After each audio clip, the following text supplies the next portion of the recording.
பரந்தூர் விமான நிலைய திட்ட ஒப்புதலுக்கு அனுமதி. விமான போக்குவரத்து அமைச்சகம் அனுமதி வழங்கியது.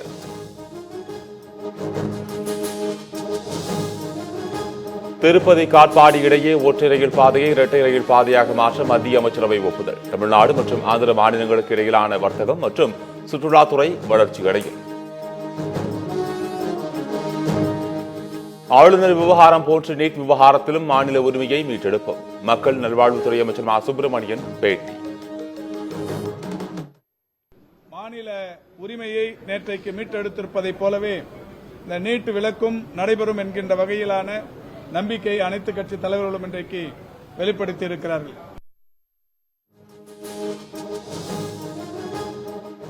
பாஜகவுடன் அதிமுக கூட்டணி வைக்க உள்ளதால் தான் அனைத்து கட்சி கூட்டத்தில் அதிமுக பங்கேற்கவில்லை. சட்டத்துறை அமைச்சர் ரகுபதி விமர்சனம். அவங்களுக்கு நீட்ல அக்கறை, அதான் அவங்க நீட் தேவைன்னு நினைச்சு பாரதிய ஜனதாவோடு கூட்டணி வைத்திருக்கின்ற காரணத்தால, கூட்டணிக்கு அச்சாரம் எடுத்திருக்கின்ற காரணத்தால அவங்க நீட்டை பத்தி கவலைப்படல. 10 ஆண்டு கால பிணைய பத்திரங்களை ஏலம் மூலம் விற்பனை செய்ய உள்ளதாக தமிழக அரசு அறிவிப்பு. 1000 கோடி ரூபாய் மதிப்புள்ள பங்குகளை விற்பனை செய்ய நடவடிக்கை.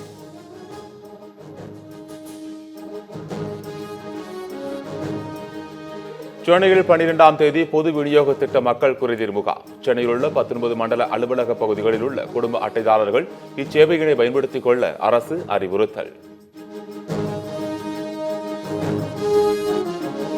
நீட் தேர்வு மாணவர்களின் கனவை சிதைப்பதாக முதலமைச்சர் மு க ஸ்டாலின் குற்றச்சாட்டு. நீட் தேர்வுக்கு எதிராக சட்ட போராட்டம் தொடரும் என முதலமைச்சர் திட்டவட்டம்.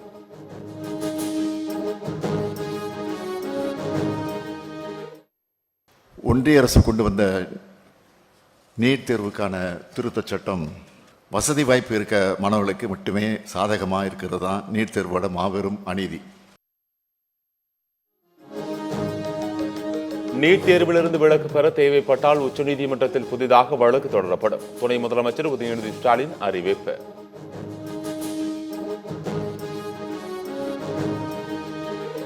நீட் தேர்வு விலக்கு தொடர்பாக முதலமைச்சர் ஸ்டாலின் தலைமையில் நடைபெற்ற அனைத்து கட்சி கூட்டத்தில் அதிமுக, பாஜக பங்கேற்கவில்லை.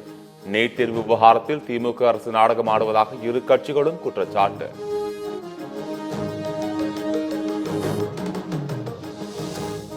மறைந்த மூத்த தலைவர் குமரி ஆனந்தனின் உடலுக்கு முழு அரசு மரியாதை. 72 குண்டுகள் முழங்க உடல் தகனம்.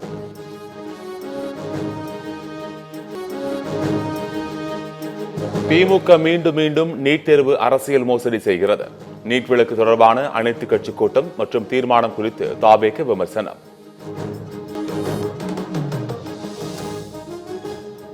தமிழ்நாடு பாஜக தலைவர் பதவியிலிருந்து அண்ணாமலையை மாற்றுவது உறுதியாகிவிட்டதாக தகவல்.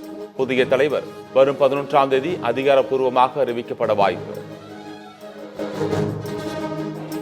பாளையங்கோட்டையில் கர்ப்பிணி பெண்களுக்கு காலாவதி ஊட்டச்சத்து பெட்டகங்கள் விநியோகம் செய்த விவகாரம். சம்பந்தப்பட்ட அதிகாரிகள் மீது சத்தியம் டிவி செய்தி எதிரொலியாக துறை ரீதியான நடவடிக்கை. சரிவில் இருந்த தங்கம் விலை இன்று ஒரே நாளில் ராக்கெட் வேகத்தில் உயர்வு. இன்று காலை சவரனுக்கு 520 ரூபாய் உயர்ந்த நிலையில் மதியம் மேலும் 960 ரூபாய்க்கு உயர்ந்து விற்பனை. ஜிப்லி வரைகலைக்காக புகைப்படங்களை ஏஐ தளங்களுக்கு வழங்கும் போது கவனம் தேவை. வைரஸ் மூலம் நமது செல்போனை கட்டுப்படுத்த முடியும் என சைபர் கிரைம் போலீசார் எச்சரிக்கை.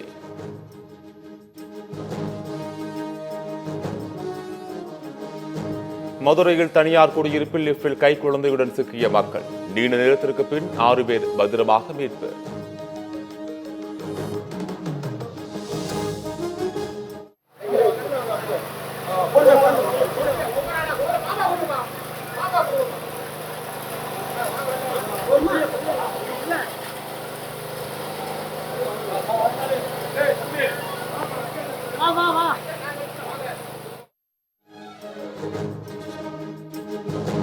திருநெல்வேலி மாவட்டம் இளையன்குடி மற்றும் திசையன்விளை பகுதிகளில் பரவலாக மழை. கடந்த ஒரு வாரமாக கடுமையான வெப்பம் வாட்டி வதைத்த நிலையில் திடீர் மழையால் குளிர்ச்சியான சூழல்.